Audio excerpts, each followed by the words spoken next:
Finalmente foi publicada a Lei FELCA, a Lei número 15.211 de 2025. Essa lei ela é importante porque ela visa combater a adultização e a erotização das nossas crianças. E ela recebeu esse nome, Lei FELCA, porque esse movimento foi encabeçado pelo influenciador Felca, que fez uma grave denúncia relacionada à erotização e à adultização das nossas crianças. Vamos falar tudo sobre essa lei, beleza? Mas antes eu quero me apresentar. Se você ainda não me conhece, meu nome é Tiago Leite, sou procurador do Estado de São Paulo, professor do Estratégia Carreira Jurídica, e o meu Instagram eu quero aproveitar para deixar @prof.tiagoleite com TH. Então está aí para você acompanhar. Então, Lei 15.211 de 2025, a chamada Lei FELCA. Então, como eu já falei, essa lei tem por objetivo principal combater a erotização, a adultização das nossas crianças e adolescentes, além de proteger os menores no âmbito digital, não é? Então, por isso que diz que essa lei criou o ECA Digital, né, estabelecendo obrigações aos provedores de internet, de redes sociais, para proteger as nossas crianças e adolescentes nesse mundo virtual, digital, dos jogos, dos bate-papos e das redes sociais. Beleza? Então vamos falar tudo sobre essa Lei 15.211, a Lei FELCA. Então o objetivo principal da lei é garantir a proteção dos menores, né, crianças e adolescentes, no ambiente digital, em especial nas redes sociais e relacionado também aos jogos eletrônicos. Então, eu aplico essa lei a todo produto ou serviço de tecnologia da informação direcionado a esse público, que é composto por crianças e adolescentes. Então, se a gente lê a lei, a gente vai perceber, não é, um direito das crianças e dos adolescentes, vamos perceber um dever voltado para os pais e também um dever principal voltado para esses fabricantes e prestadores de serviços, né, voltados à tecnologia da informação.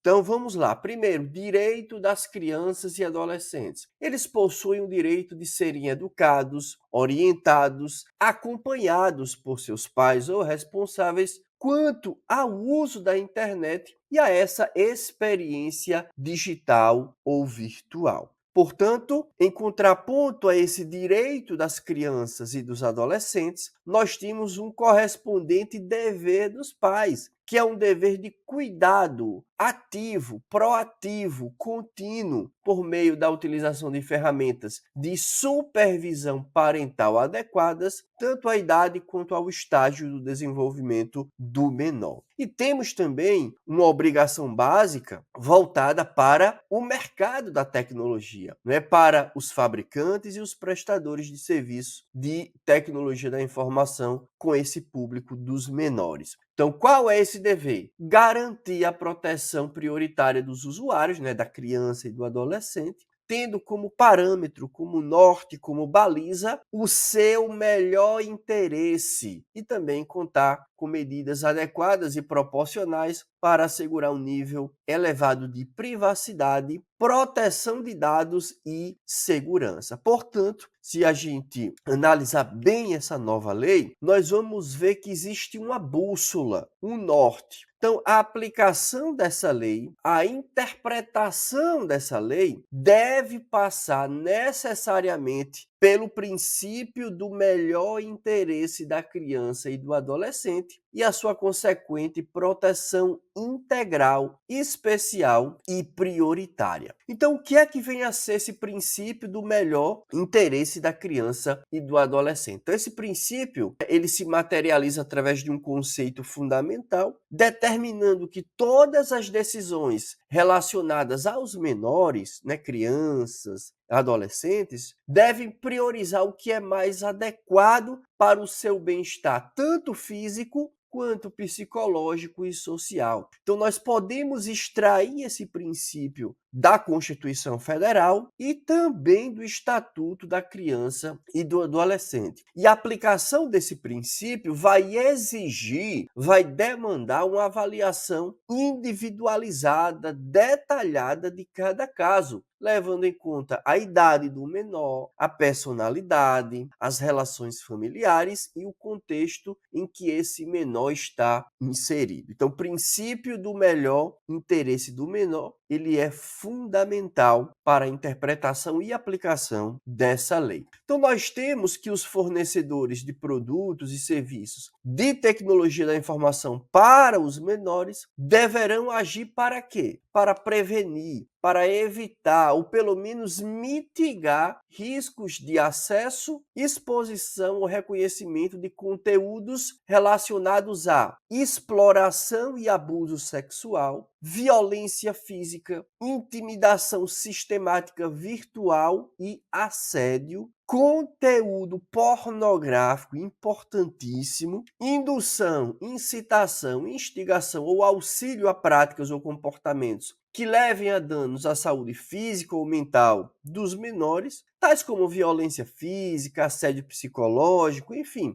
uso de entorpecentes ou substâncias que possam causar dependência química, psicológica, suicídio, automutilação. E também promoção e comercialização de jogos de azar, apostas, loterias, produtos de tabaco, bebidas alcoólicas, narcóticos. Então, as empresas precisam atuar para evitar esse tipo de problema relacionado aos menores. E, por último, práticas publicitárias predatórias, injustas ou enganosas, ou outras práticas reconhecidas por acarretarem danos financeiros às crianças e os adolescentes. E a gente pode se fazer uma pergunta: o que é que vem a ser serviços ou conteúdos impróprios ou inadequados para crianças e adolescentes? Então, a lei diz o seguinte, olha, aqueles que contenham material pornográfico, então, em primeiro lugar, material pornográfico, ou qualquer outro material vedado, proibido pela legislação. Então, é pornográfico, mas qualquer outra matéria vedada, né, pela legislação, por ser considerada aí prejudicial ao pleno desenvolvimento das nossas crianças e adolescentes. A lei também prevê a supervisão parental, ou seja, aquele acompanhamento de perto dos pais ou responsáveis do menor. Então, nesse contexto, os fornecedores de produtos ou serviços voltados para o público de crianças e adolescentes deverão ainda disponibilizar configurações, ferramentas acessíveis e fáceis de usar e que sirvam para apoiar, para ajudar nessa supervisão, nesse monitoramento dos pais quanto às atividades dos menores, tá bom? Segundo, fornecer em local de fácil acesso informações aos pais ou responsáveis legais sobre as ferramentas que já existem para o exercício desse acompanhamento, dessa supervisão. Temos também exibir aviso claro e visível quando as ferramentas de supervisão parental estiverem em vigor e sobre quais configurações ou controles eles foram aplicados. E, por último, oferecer funcionalidades que permitam limitar e monitorar o tempo de uso do produto ou serviço. Isso é importantíssimo para evitar que o menor fique viciado naquele jogo, naquele serviço,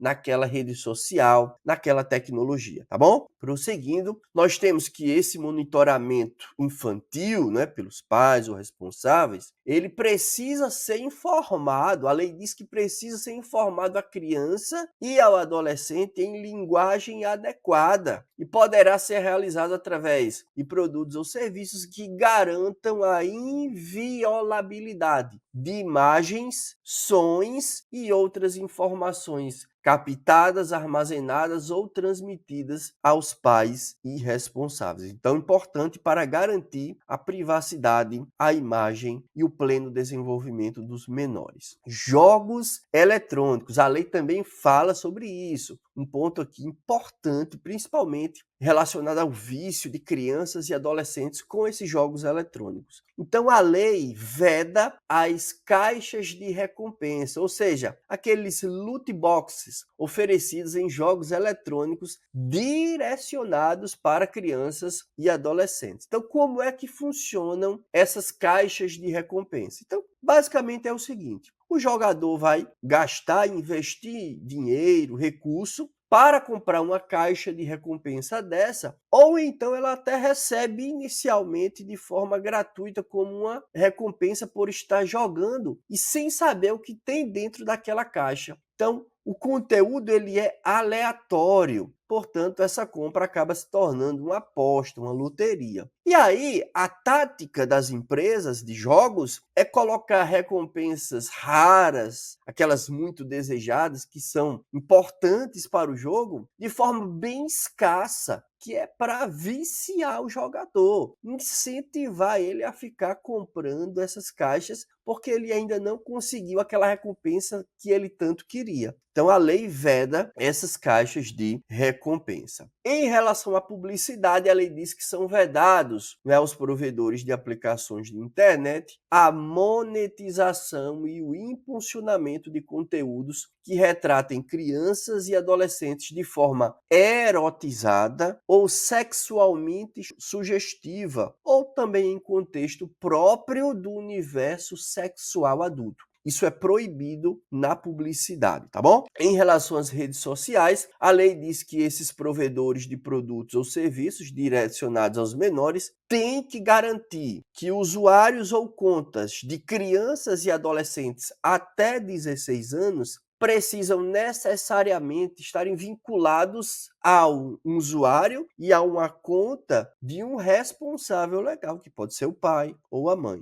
Então, precisa estar vinculado a uma conta, né, do responsável. É proibida a criação de perfis comportamentais de usuários crianças e adolescentes a partir da coleta e tratamento dos seus dados pessoais, inclusive daqueles obtidos nos processos de verificação de idade, bem como de dados grupais e coletivos para fins de direcionamento da publicidade comercial. Os fornecedores de produtos e serviços de tecnologia da informação direcionados a esse público menor devem retirar o conteúdo que viola direito desses menores, assim que forem comunicados do caráter ofensivo pela vítima, por seus representantes, pelo MP ou por entidades representativas de defesa dos direitos de crianças e adolescentes, como o Conselho Tutelar, por exemplo. E isso tudo independentemente de ordem judicial. Então, nós temos aí também o direito de denunciar o uso indevido,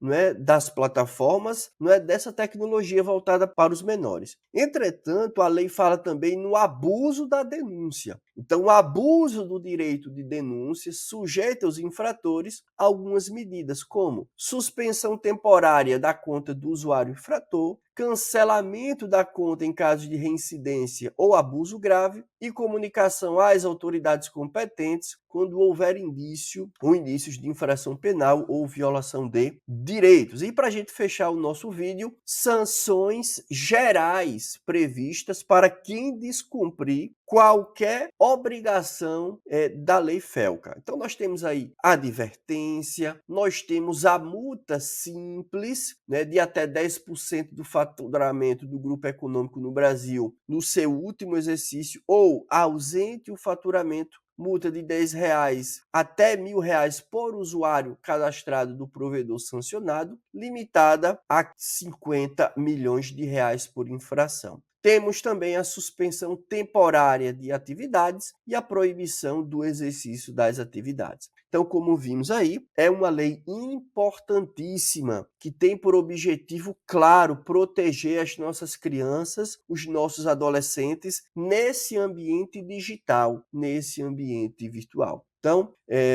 encerramos aqui nossa aula, espero que tenham gostado.